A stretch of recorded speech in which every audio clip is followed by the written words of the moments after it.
जय भीम, जय भारत, जय संविधान, जय भीम आर्मी, जय आज़ाद समाज पार्टी काशीराम। कल किन्हीं कारणों से मैं लाइव नहीं आ पाया, तो आज फिर 1 बजे मैंने रखा था कि लाइव आना है, और लाइव आके पूरे देश में जो भीम आर्मी और आज़ाद समाज पार्टी कार्यकर्ता हैं उनको अपना संदेश ज़रूरी देना था। आप पूरे देश में जहाँ कहीं भी कोई घटना होती है, भीम आर्मी और आज़ाद समाज पार्टी के लोग बहुत मजबूती से संघर्ष करते हैं, और आपकी बदौलत जो है देश के शोषित वंचित समाज में एक नई ऊर्जा और नई ताकत आ रही है, वो दिखाई भी देती है। देखिए, सबसे पहले तो बहुजन मीडिया ही हमारा अपना मीडिया है। मैं बहुजन मीडिया के सभी साथियों का धन्यवाद देता हूं कि वो मेरे लाइव के बाद यहाँ से इस वीडियो को दिखाते हैं, जो ज़्यादा से ज़्यादा लोगों तक ये बात चली जाती है। और आज भी देश में, जैसे मैं बिहार पे अगर चर्चा करूँ तो देश में ऐसे बहुत सारे गांव हैं जहाँ पर बिजली की सुविधा नहीं है, टीवी की सुविधा नहीं है, तो हमारे लोग मेन स्ट्रीम मीडिया के न्यूज़ चैनल नहीं देख पाते, लेकिन उनके यहाँ फ़ोन है तो यूट्यूब वो देख लेते हैं, तो हमारी बातें बहुत जल्दी वहाँ तक पहुँच जाती है। मैं सबसे पहले तो आज के लाइव में धन्यवाद देता हूं भीम आर्मी और आज़ाद समाज पार्टी के सभी कार्यकर्ताओं का, पदाधिकारियों का, जो इतनी मेहनत से काम कर रहे हैं इस मूवमेंट को आगे बढ़ाने के लिए। परम पूजनीय बाबा साहब अम्बेडकर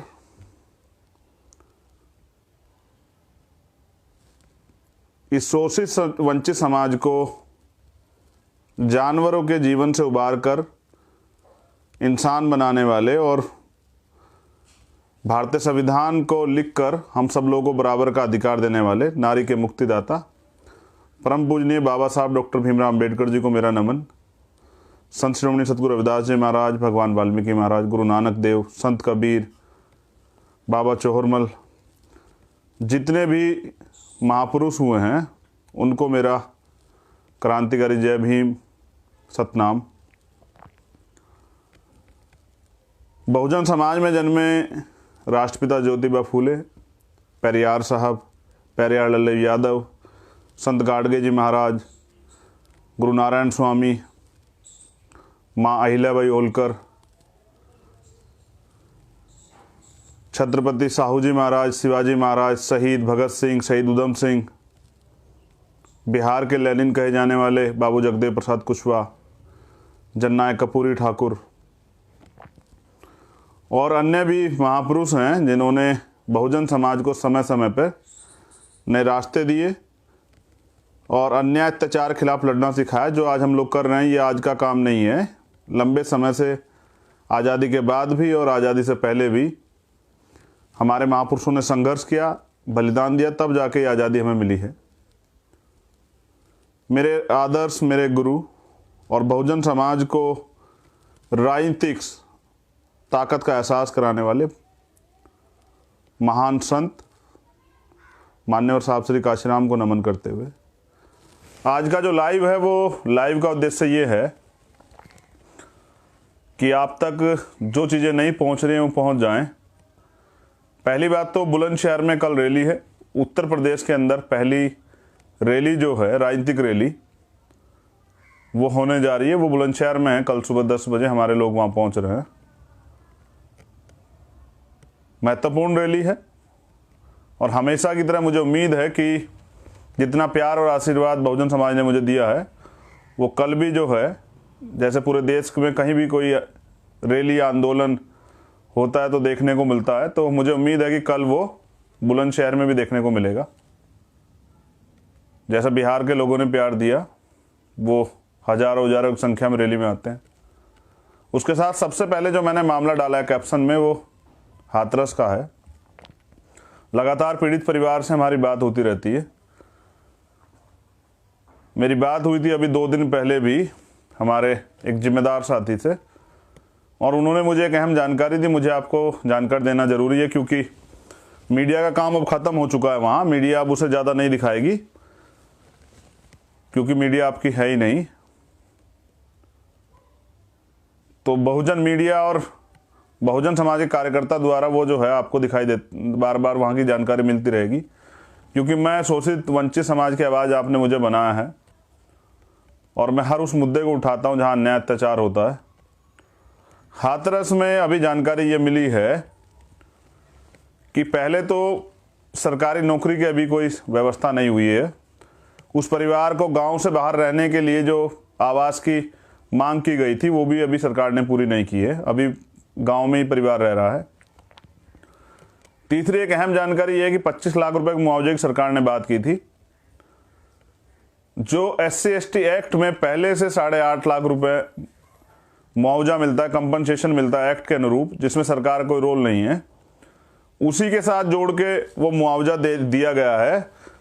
और अभी हाल में जो मैं बताने जा रहा हूं आपको, ये जानकारी है कि वहां कोई मौजूदा SDM है, वो पीड़ित परिवार के पास 2 बार जा चुके हैं और उन्होंने पीड़ित परिवार को ये कहा है कि अगर आपको न्याय चाहिए तो वो पैसे हमें वापस लौटा दीजिए जो मुआवजे के सरकार ने आपको दिए। आप पूरी ईमानदारी से इस बात को सोचें और महसूस करें कि ये क्या इस सरकार में न्याय सुनिश्चित है, ये सरकार न्याय दे पाएगी, जिसके अधिकारी कर्मचारी पहले DM जाके परिवार को धमका रहा था और अब कोई SDM है, शायद महिला SDM है, वो जाकर परिवार को कहते हैं कि अगर आपको न्याय चाहिए तो वो जो आर्थिक मदद सरकार ने आपको की है वो लौटा दीजिए, क्योंकि आपको सिर्फ न्याय चाहिए, सरकार की मदद जो है जो सरकार ने दी थी आप लौटा दीजिए। किसके इशारे पे किया जा रहा है? क्योंकि पीड़ित परिवार अभी भी सुरक्षा में रह रहा है। परिवार अगर उनसे मांग करता है कि कोई सामान हमें लाना है, इसकी व्यवस्था करा दी, तो प्रशासन के लोग कह रहे हैं कि अब आप आम जिंदगी जीजिए जैसे पहले जीते थे, यानी कि दोबारा से जो है आप अपनी उन्हीं आदतों को ताज़ा कीजिए जिस आदतों में आप रहते थे, जो आपके साथ यहाँ पहले होता था, वैसे आपको अपना जीवन जीना पड़ेगा। और मैंने मांग की थी कि उस परिवार को वहाँ से बाहर दूसरी जगह शिफ्ट करना चाहिए, जिस पे सरकार ने दिखावा करने के लिए आदेश दिए थे कि भाई हम जो है इनको आवास देंगे, जिससे सबसे पहले परिवार वहाँ से सुरक्षित जगह चला जाए और अपनी लड़ाई को लड़ सके। मैं जल्दी प्रयास करूँगा, पीड़ित परिवार को अपने साथ लेके आऊँगा, दिल्ली में अपने साथ ही रखूँगा, वो मेरा परिवार है, मैं उनको कमज़ोर नहीं पड़ने दूंगा। उन्होंने कोई मांग नहीं की, ये मांग जो है जो की गई थी आर्थिक मदद की या नौकरी की, सरकार की मांग थी। और ऐसे अधिकारी कर्मचारियों को भी उसमें कहना चाहता हूं कि याद रखिए जनाब, सरकार बदलती रहती है। 2022 में आज़ाद समाज पार्टी की सरकार वहां बनेगी और सारे अधिकारी कर्मचारी वहीं रहेंगे। हमारे लोगों का सरकार के इशारे पर शोषण करने वाले अधिकारी कर्मचारी ये याद रखें कि जब सरकार बदलेगी तो जो अन्याय आप कर रहे हैं उसका सामना आपको करना पड़ेगा, और उस अन्याय को करने पे का जो कानूनन अपराध आप कर रहे हैं उसकी सजा आपको जरूर मिलेगी। ये मेरा अपने उस परिवार से और पूरे देश के बहुजन समाज के लोगों से वादा है, और जो मैंने आज तक वादा किया, मेरी सबसे बड़ी ताकत है कि मैंने कभी उस वादे को कमज़ोर नहीं पड़ने दिया। आपके उस वादे पे मैं खरा उतरा हूँ और आगे भी उतर रहूँगा। मेरे खून में बहुजन समाज और अपने महापुरुषों का मिशन बहता है। मैं अपने समाज के लिए कुछ भी कर सकता हूँ, पूरा बहुजन समाज मेरा परिवार है। दूसरी, ये मैंने आपको हाथरस की जानकारी इसलिए दी कि आपको जानकारी हो जाए कि हाथरस में क्या हो रहा है। मैं दिल्ली भी लेके आऊँगा और उनकी सुरक्षा भी करूँगा, और ऐसे अपराधियों को जिन्होंने दरिंदगी की थी उनको सज़ा भी दिलाऊँगा। ये मेरा वादा है अपने समाज से। दूसरी बात यह है कि बिहार में भी इलेक्शन चल रहा है, मैं बिहार में घूम रहा हूँ। मैं बस आज़ाद समाज पार्टी और भीमारे में कार्यकर्ताओं को कुछ कहना चाहता हूँ। जो हाथरस में हुआ या देश में किसी कोने में होता हो, चाहे वो दरभंगा में हुआ हो, मुजफ्फरपुर में हुआ हो, राजस्थान में हुआ हो, मध्य प्रदेश में हुआ हो, वो चाहे हरियाणा में हुआ हो झज्जर में, चाहे वो यमुनानगर रमन भाई के साथ हुआ हो, चाहे वो उत्तर प्रदेश में तो कत्लेआम हो रहा है रोज। उत्तर प्रदेश के मुख्यमंत्री बिहार में जाके वोट मांग रहे थे, कह के कि उत्तर प्रदेश के सुशासन पे वोट दे दीजिए, यानी कि वो चाहते हैं कि बिहार में दोबारा से उनकी सरकार आ जाए, भारतीय जनता पार्टी सरकार। वो हमारे लोगों का कत्लेआम जैसे यूपी में कर रहे हैं ऐसे वहाँ कर पाए। वहाँ तो बहुजन समाज के लोग थोड़े सक्रिय हैं, जागरूक हैं, आपस में भाईचारा है, तो इस वजह से ज़्यादा अत्याचार नहीं अभी सरकार वहाँ कर पाती। लेकिन अत्याचार तो होते हैं, बंगाल हो या बिहार हो या असम हो या उड़ीसा हो, छत्तीसगढ़ हो, गुजरात हो, महाराष्ट्र हो, अत्याचार तो सभी जगह होता है। कर्नाटक, केरल हो, सब जगह होता है। सब जगह से खबरें आती हैं, हम सब जगह खबरें देखते भी हैं। बड़े गौर से सुनिएगा, मैं आपकी आवाज़ हूँ, आपके लिए रास्ता बनाना और उस रास्ते पे आपकी सुरक्षा करना मेरी जिम्मेदारी है। ये जो लोग आज वादा कर रहे हैं आपसे, कहीं पर भी जो चुनाव हैं, ये जो आपसे वादा कर रहे हैं कि हम 5 साल में आपको रोजगार दे देंगे, 5 साल में आपको अच्छे हॉस्पिटल दे देंगे, आप बस एक बार ये चेक कीजिए कि आप पहले भी अपने वादों पे खरे उतरे हैं क्या। कोई भी किसी भी गठबंधन की बात मैं कर रहा हूँ, चाहे वो भाजपा का गठबंधन हो या कांग्रेस का गठबंधन हो, आरजेडी का हो, जेडीयू का हो, किसी का गठबंधन हो, बस आप एक बार ये सवाल अपने आप से कीजिए और चेक कीजिए, आप पे एविडेंस है कि कितना ख्याल आप लोगों का इन्होंने रखा है और आप इनके लिए वोटर हैं या इनके परिवार का वो हिस्सा जिसके लिए इनको काम करना है। अब आपके लिए एक सवाल है, जो भीम आर्मी आज़ाद समाज पार्टी कार्यकर्ता है, पूरे 5 साल भूखे प्यासे रह के मोटरसाइकिल पे, साइकिल पे, मांगी हुई गाड़ी में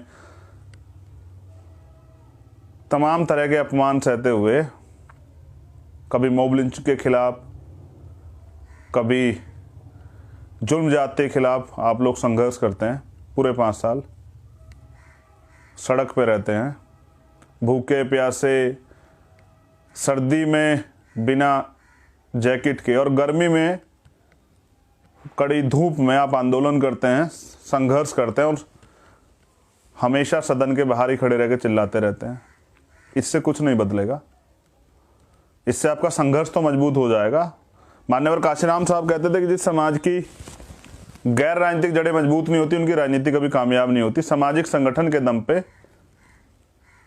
भीम आर्मी के दम पे आपने अपनी गैर राजनीतिक जड़ें मजबूत तो कर ली है, लेकिन जिनको आप वोट देते हैं वो आपके वोट को भाजपा कांग्रेस को बेच देते हैं। मैं किसी पे आरोप नहीं लगा रहा हूं, आप एक बार बस चेक कीजिए कि जब आप किसी को वोट देते हैं और क्योंकि वो समर्पित नहीं है, उनका मूवमेंट के प्रति कोई प्यार नहीं है, समर्पण नहीं है, संघर्ष नहीं है, तो उनको भाजपा कांग्रेस को वोट बेचने में कोई दिक्कत थोड़ा ही होती है, वो बेचते भी हैं। आप हरियाणा में एमएलए बनाते हैं, वो कांग्रेस में चले जाते हैं। आप मध्य प्रदेश में एमएलए बनाते हैं, वो कांग्रेस या बीजेपी में चले जाते हैं। विचारधारा की लड़ाई है। हमारे लिए भाजपा और कांग्रेस दोनों खतरनाक है, हमें दोनों से सावधान रहना है और अपने मूवमेंट को भी चलाना है।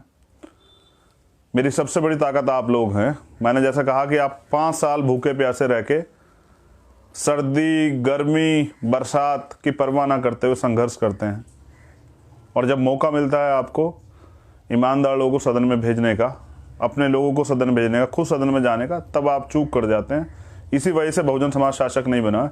मैं आपका ध्यान आकर्षित करता हूं कि SC/ST के 131 MP अभी बैठे हैं सदन में अन्य पार्टियों से। अगर वो सारे एकजुट हो जाएं तो मुझे नहीं लगता कि कोई भी कानून आपके खिलाफ बन सकता है। लेकिन यहाँ CNPR जैसे काले कानून बनते हैं, या किसानों के खिलाफ अध्यादेश आते हैं, किसान विरोधी अध्यादेश, या मजदूरों के खिलाफ कानून बनते हैं, या पूंजीपतियों के पक्ष में कानून बनते हैं, सरकार पूंजीपतियों के पक्ष में खड़ी हो जाती है, या आरक्षण के खिलाफ कानून बनते हैं। जो काम इनसे नहीं होता वो कोर्ट से करवा लेते। मैं आपसे जानना चाहता हूं, क्या कांग्रेस और भाजपा आपके अधिकारों की सुरक्षा करेगी? आप अपने अधिकारों की सुरक्षा स्वयं करेंगे? आपको ये सोचना पड़ेगा कि जो लोग आपके आरक्षण के खिलाफ हैं, जो आपके SC/ST एक्ट के खिलाफ हैं, जो आपके अधिकारों के खिलाफ हैं, जो आपके तन पर अच्छे कपड़े और मुंह पर मूछें नहीं देख सकते हैं, जो आपको घोड़ी पे चढ़ता देखता, वो क्या आपका सदन में जाके भला करेंगे? मेरे ऊपर तमाम तरह के आरोप लगाए जाते हैं। कोई कहता है कि जी चंद्रशेखर भाई तो वहाँ जाके बिहार में किसी स्वर्ण जाति के व्यक्ति का प्रचार कर रहे हैं। मैं सिद्धांतों समझौता नहीं कर सकता हूँ।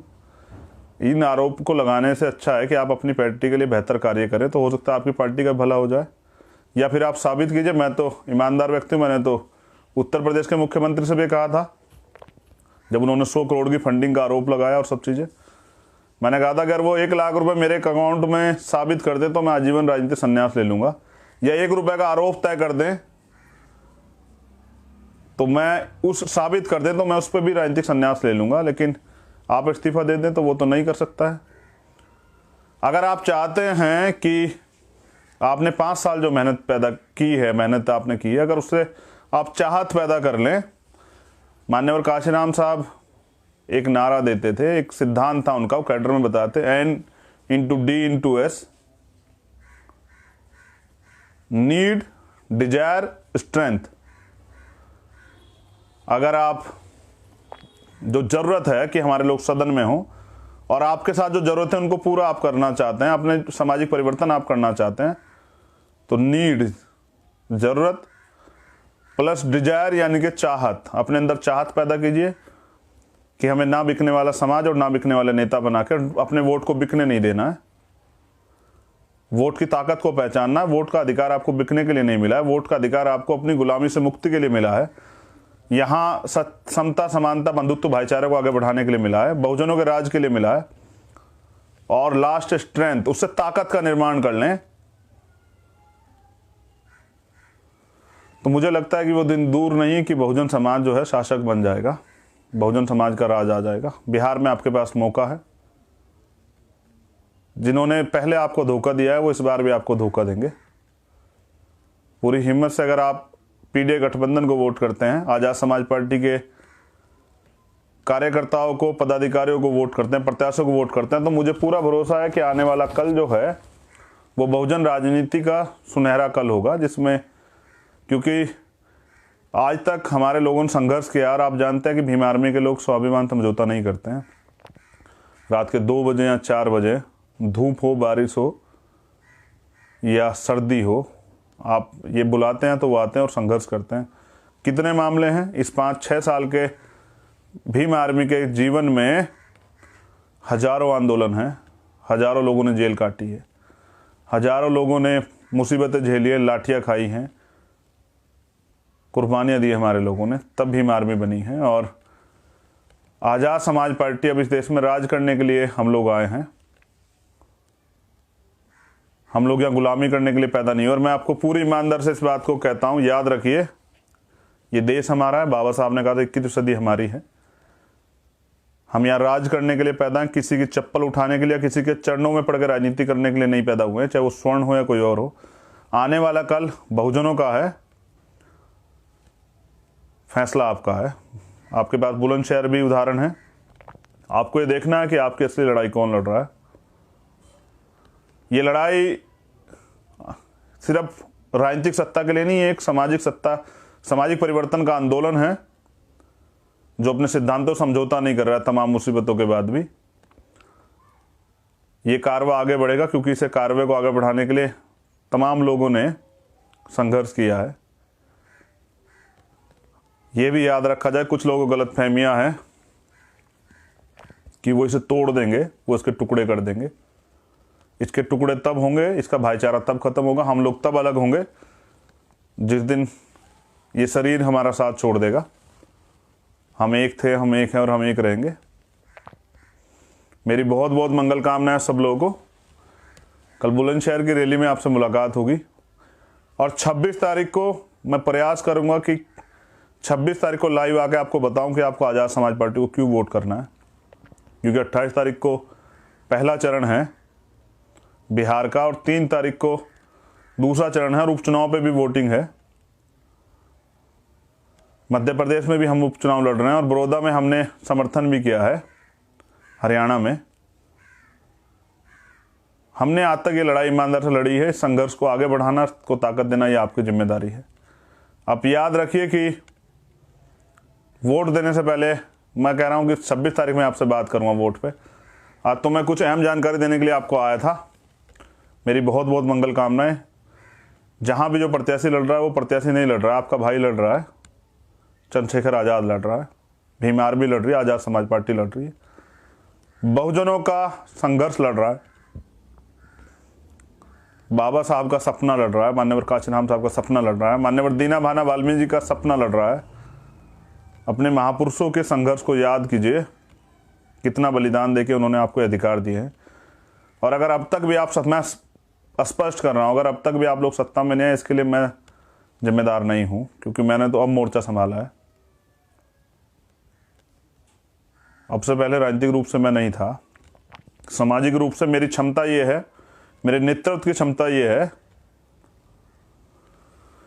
कि पिछले 5 साल में गांव से बने एक संगठन को अंतर्राष्ट्रीय स्तर पर पहचान जो है मैंने और मेरे भाइयों ने दिलाई है, जिसके लिए उन्होंने अपने जीवन की परवाह नहीं की है, बिकना नहीं सीखा है, कभी स्वाभिमान समझौता नहीं किया है, कभी जेल मुकदमों से नहीं डरे हैं। और मेरी राजनीतिक नेतृत्व की जो ताकत है वो मैं आपको आने वाले कल में अपने साथियों के संघर्ष के बलबूते दिलाऊंगा। याद रखिए, इस देश में दलित समाज का जो युवा है वो बिकाऊ नहीं है। वो अपने स्वाभिमान और सम्मान के लिए और अपने अधिकारों की सुरक्षा के लिए अब कमर कस चुका है। आने वाला कल कैसा होगा ये आप सब लोगों को पता लगेगा, लेकिन याद रखिए कि आने वाला कल बाबा साहब के सपनों का होगा और बाबा साहब के सपनों के लिए हम लोग संघर्ष करेंगे। जय भीम, जय भारत, जय संविधान। आप सब लोग अपना ख्याल रखें, आप सब लोग को मंगल हो। और जो लोग चुनाव में लगे हुए हैं, जो साथी मेरे भूखे प्यासे रह के मैं देखता रहता हूँ, दिन रात प्रचार करते हैं, याद रखें आप आने वाले कल के इस समाज के, इस देश के नेता हैं, इस समाज के बेटे हैं, इस समाज के रखवाले हैं। और आपसे उम्मीद है और लोगों से उम्मीद नहीं है। जय भीम, जय भारत, जय संविधान, जय भीम आर्मी, जय आजाद समाज पार्टी। मेरी बहुत बहुत मंगल कामनाएं आप सब लोगों के लिए, तमाम कार्यकर्ताओं के लिए, तमाम पदाधिकारियों के लिए, हमारी बहनों के लिए, हमारी माताओं के लिए, हमारे बुजुर्गों के लिए, और उनके लिए भी जो किसी कारण से निराश होकर घर बैठे हुए हैं ये सोच के कि माननीय काशीराम साहब का कारोबार रुक गया है, उनका आंदोलन रुक गया है, बाबा साहब का कारोबार रुक गया है। कहने से नहीं होगा, करने से होगा। पूरा करना पड़ेगा, उसके लिए आपको साथ देना पड़ेगा। जय भीम।